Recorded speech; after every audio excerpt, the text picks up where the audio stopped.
তারা তিনজনই বন্ধু ছিল। তিনজন নয়, চারজন। শূকর, হাঁস, বিড়াল এবং কুকুরছানা। তারা চারজনই এক কৃষকের বাড়িতে একসাথে থাকত।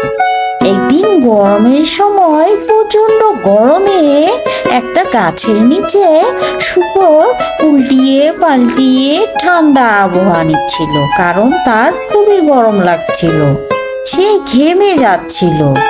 আর এদিকে সেই হাঁসটা এদিক থেকে ওদিকে এবং ওদিক থেকে এদিকে পানিতে মজা করতে লাগছিল।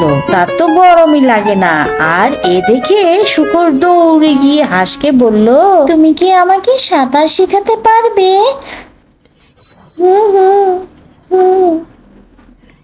প্রতিদিন সকালবেলা করে শূকর সেই হাঁসের সাথে নদীর পাড়ে আসে সাঁতার শেখার জন্য। একদিন নদীর পাড়ে প্রথম দিন এসে যখনই সে পানিতে নামে, উফ উফ, কি ঠান্ডা! এত ঠান্ডাতে আমি গোসল করব কিভাবে? তুমি কিভাবে থাকো এই পুকুরে? ওমা, আমি তো ডুবেই যাচ্ছি, পানি খেয়ে ফেললাম দেখি।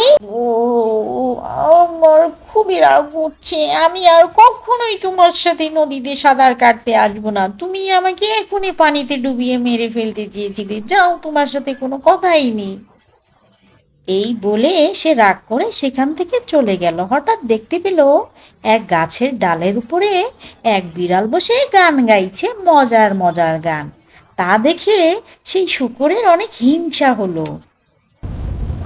সে ভাবতে লাগলো, এই বিড়াল ছানাকে যদি একটা ইঁদুরের বাচ্চা দেয়া যায়, তাহলে সেটাকে খেয়ে আমাকে গাছের উপরে উঠাবে, আর আমি অনেক সুন্দর আবহাওয়া এবং বাতাস খাবো।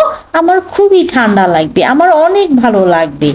এই ভেবে ভেবে সে বিড়ালের কাছে গেল এবং বিড়ালকে বলল, বিড়াল ভাই, বিড়াল ভাই, তুমি কি আমাকে গাছে উঠানো শেখাবে? আমিও উপরে উঠতে চাই। এরপর সে তার কথা মতো গাছের উপরে উঠতে থাকলো, কিন্তু বারবার উঠছিল আর বারবার পড়ে যাচ্ছিল। সে একদম ক্লান্ত হয়ে গেল, সে কিছুতেই গাছে উঠতে পারলো না। এরপর সে হাঁপাতে শুরু করলো, তার অনেক কষ্ট হয়েছে। তাই সে রাগ করে বিড়াল ছানাকে অনেক বকা দিল। তুমি এত কষ্ট করে গাছে উঠেছিলে কিভাবে? আমার দ্বারা এটা সম্ভব না। এই বলে বলে সে আবার হাঁটছিল।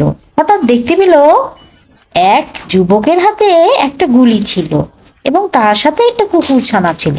সে ভাবলো, এই কুকুরছানাকে সে যদি বশে আনতে পারে, তাহলে এই কুকুরছানা তার কথা মতো চলবে। আমি এই মালিককে বলে কুকুরছানাটা নিয়ে যাব, আর এই কুকুরছানা থাকলে কেউ আমাকে দেখে ভয় পাবে না।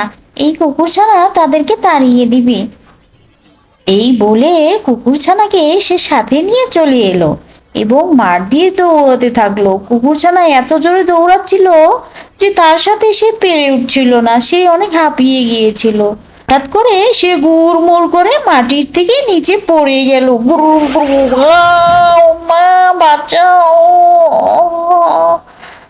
আমি অনেক ব্যথা পেয়েছি, খুবই ব্যথা পেয়েছি। আমি আর এরকম করবো না, বাসায় যাব আমি। এরপর সেই শূকরছানা বাড়িতে চলে গিয়ে আরামসে একটা ঘুম দিল। পরের দিন সকালে স্কুলে সবাই সবার কথা মতো স্যারকে বলে দেখলো, সবচেয়ে প্রতিযোগিতায় কুকুরছানা এগিয়েছিল, এরপর বিড়ালছানা, এরপর হাঁস। আর এদিক থেকে সেই শূকরছানা তাকিয়ে তাকিয়ে দেখছিল। সে কোনো কাজই করতে পারে না, তাই তার মন খারাপ। সে সবাই থেকে অনেক অলস ছিল আর সবাই অনেক ভালো ছিল।